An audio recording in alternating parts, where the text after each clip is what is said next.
Yadadri power plant నిర్మాణంలో జాప్యానికి కారకులు ఎవరనే దానిపై సర్కార్ దృష్టి సారించింది. అగ్రిమెంట్ ప్రకారం పూర్తి కావాల్సిన పనులు ఎందుకు పూర్తి కాలేదని, పవర్ ప్లాంట్ నిర్మాణానికి టెండర్లు, పనుల జాప్యంపై దృష్టి పెట్టిన సర్కార్ స్పీడప్ చేయడానికి అడుగులు వేయనుంది.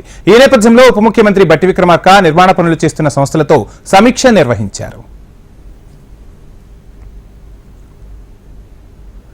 యాదాద్రి పవర్ ప్లాంట్ నిర్మాణంలో అగ్రిమెంట్ ప్రకారం 2020 అక్టోబర్ నాటికి 2 యూనిట్లు, 2021 అక్టోబర్ నాటికి మరో 3 యూనిట్లు పూర్తి చేసుకోవాలి. 4000 మెగావాట్ల విద్యుత్ ఉత్పత్తిని ప్రారంభించాలి. కానీ ఇప్పటి వరకు నిర్మాణ పనులు పెండింగ్ లో ఉండటానికి గల కారణాలేంటని అధికారుల నుంచి ఆరా తీశారు ఉప ముఖ్యమంత్రి బట్టి విక్రమార్క.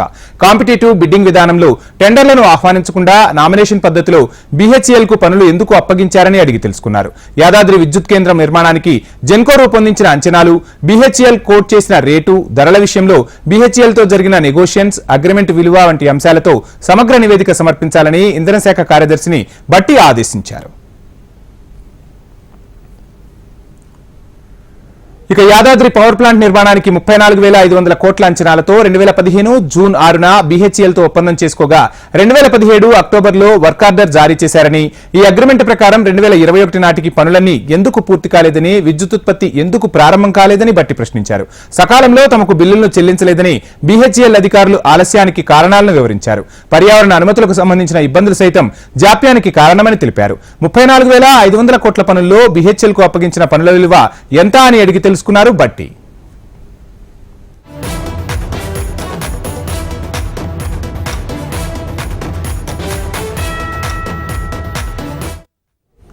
తమకు 20,444 కోట్ల విలువ చేసే పనులు అప్పగించారని, మిగిలిన పనులను జెన్కో తదితర సంస్థలు చేపట్టాయని BHEL అధికారులు వివరించారు. తమకు ఇచ్చిన పనుల్లో 15,860 కోట్ల పనులు పూర్తి చేశామన్నారు. 14,400 కోట్ల చెల్లింపులు చేశారన్నారు. 1,167 కోట్ల బిల్లులు పెండింగ్ లో ఉన్నాయని వివరించారు. గత ప్రభుత్వం విడతల వారీగా చెల్లింపులు చేయలేదని, 2023 మార్చి 1 నెలలోనే 91% పేమెంట్ చేశారన్నారు. నిధులు సకాలంలో చెల్లించకపోవడంతో తాము సబ్ కాంట్రాక్టర్లకు చెల్లింపులు చేయలేకపోయామని, దీంతో పనులు సజావుగా జరగలేదని వివరించారు అధికారులు.